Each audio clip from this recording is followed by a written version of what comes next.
그 혁신위가 국민의힘 혁신위가 상당히 좀 혼란스럽습니다. 지난번에 뭐 알려진 바로는 네. 물론 본인들이 공식적으로 사퇴 의견을 얘기한 건 아니지만 세 명인가 네 분 정도 되는 외부 혁신위원들이 사퇴 표명을 했다는 얘기가 나왔고 그것이 이제 정치인 출신 혁신위원들이 이 정도 했으면 됐다. 김기현 대표 계속 그 대표직 유지하면서 가도록 하는 게 역할이다. 이 정도 얘기해서 논란이 됐잖아요.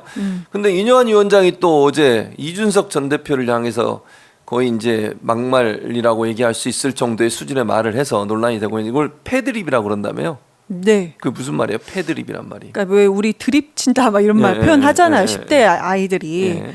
그런데 이제 패밀리를 예.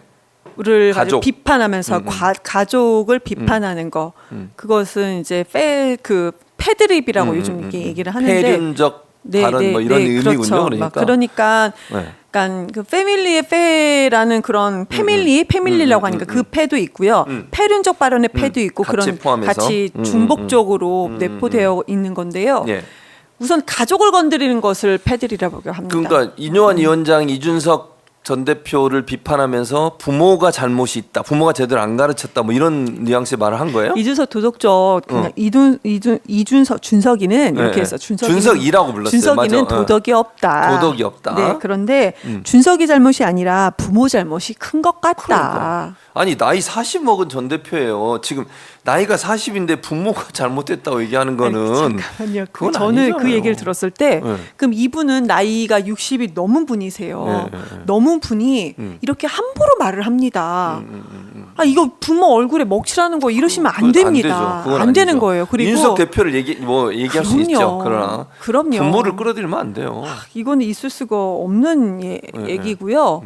있어서도 안 되고 요즘에는 저희 아기들도 그래요. 그러니까 어린 아이들도 마찬가지예요. 다른 건 다 용서해도 패드립은 절대 용서할 수 없다라는 얘기를 자기네들끼리도 해요. 그래서 우리 이제 남자 학생 이제 아들이 고2잖아요. 네. 학교에서도 진짜 큰 싸움이 벌어진대요. 간혹 가다가 패드립 때문에 그 원인이 항상 패드립이래요. 그러니까 부모까지 그 어린 아이들도 부모를 건들지 않으면 티격태격하다 마는데 정말로 난리난 큰 싸움이 벌어진대요. 주먹 다짐도 엄청 세게 하고 그러면 그 원인은 항상 패드립이라는 거예요.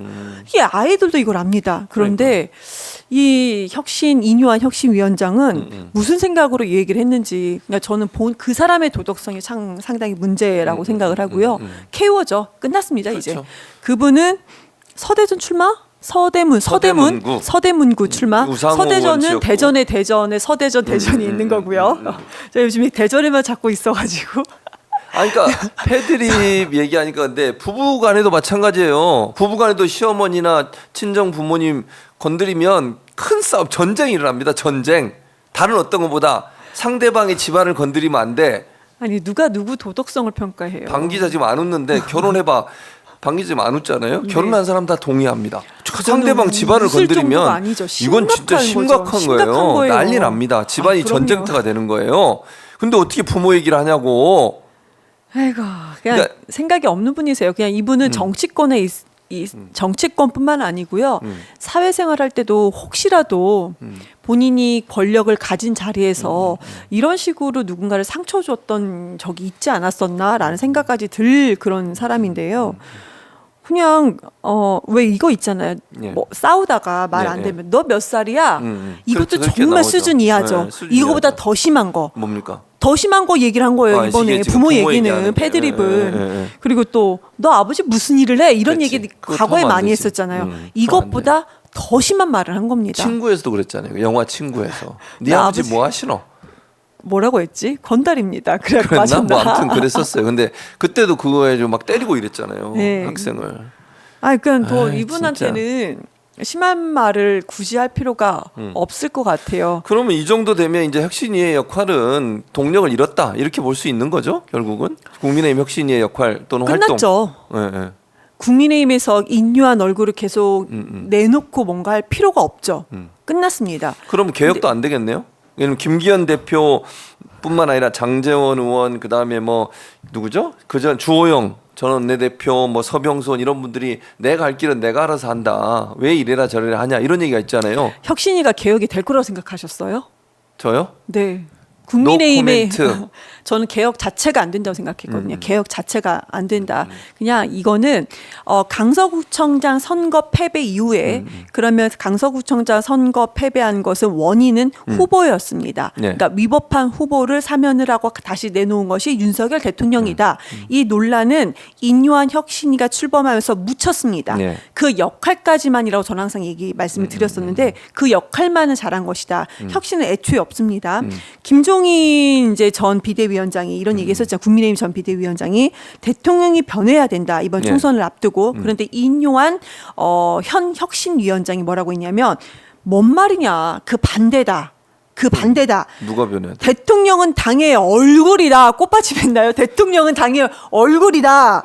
우리가 잘해야 된다. 우리가. 한마디로 이 인요한이 이끄는 혁신이 자체는 그냥 대통령의 논란을 좀 워워시키고 대통령은 당의 얼굴로서 좀 우상화하려는 그런 그림을 그려갔었는데 이렇게 패드립을 한 거죠. 그럼 오히려 인요한의 패드립과 그동안의 윤석열 대통령의 막말과 더 오버랩 되면서 좀 부정적인 평가가 더 있을 거라고 생각을 합니다. 네. 그럼 국민의힘 측 입장에서는 어떻게 해야 돼요?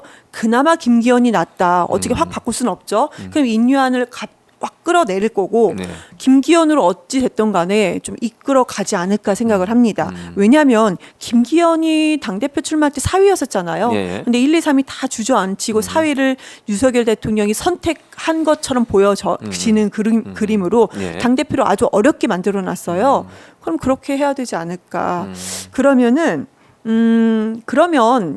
윤석열 대통령이 생각하고 있는 한번 윤심 가고 검심 온다라는 그런 그림이 있었잖아요. 예. 그 모든 검심이 대기자가 뭐 40명 이상이다라는 보도도 많이 있었고요. 예. 그럼 40명까지는 다 아니더라도 검심을 안 심지는 않을 것 같아요. 예. 그래서 그 김기현을 중심으로 한 목소리 센 누구누구 몇몇 사람들만은 살려주고 네. 나머지는 다 검심을 다 좀 심지 않을까 하는 것이 저는 예견이 됩니다. 근데 그분들은 그러면 기존에 있던 분들은 반발하지 않을까요? 그러니까 검사 출신들을 많이 심는다는 표현을 하셨는데 그렇게 되면 기존의 현역 의원들 입장에서는 그냥 손 놓고 볼 수는 없잖아요. 어떤 형태로 기존의 반발하지 현역 않겠습니까? 의원들도 아니 교수님 보시기에 기존의 현역들도 반감이 있는데 윤석열 대통령에 대한 반감이 있는데 침묵하는 사람이 있는 거고 지금 현재는 또 네. 그러면서도 조금씩 그래도 조금씩 한 소리 하는 사람이 일부는 있고 예. 정말 극히 일부지만 일부는 있고 근데 그 일부도 뭐 하태경 의원 같은 사람 같은 경우도 본인이 지금 뭐 종로 간다는 거 아니겠습니까? 그렇게 얘기했죠. 네, 종로 간다고 하는 거고 장제원은 어떻게 될지 모르겠어요. 그냥 간다잖아요. 장지였고 놔두세요 네, 그냥. 여러 가지가 있는 거니까 거기서 침묵하고 조용히 그냥 맞추고 대충 있었던 사람들은 그냥 검심으로 바뀌지 않을까. 그러면 그 사람들은 본인의 살 길을 찾기 위해서 이준석 신당 창당하는 대로 가겠죠. 그러니까 이준석 신당이 원내 교섭단체 20석을 이미 만들어 놓고 출범한다. 이런 얘기도 나오는 거죠. 그러면 지역구 후보를 낼 수도 있고 이미 국회의원 20석이 있고 그러면은 번호는 3번입니다. 네, 그러면 번호가 3번이라는 것은 병립형이든 연동형이든 비례에 대해서는 그렇게 약간은 좀 가능성이 있는 거고요. 만약에 지금 현재 병립형을 국민의힘에서는 100% 주장하고 있으나 네, 그렇죠. 그러나 연동형으로 만약에 가게 된다면 비례대표 의석에 대해서 기호 3번은 상당히 유리한 점에서 출발을 하게 되는 겁니다. 그럼 국민의힘에서 이번에 공천권에서 배제된 사람들, 목소리를 그동안 내지 않고 침묵했던 사람들은 이준석 함께 가기 이준석 신당과 창당하는 신당과 함께 가는 것이 훨씬 더 가까워지지 않을까 생각을 합니다. 살 길이 없잖아요.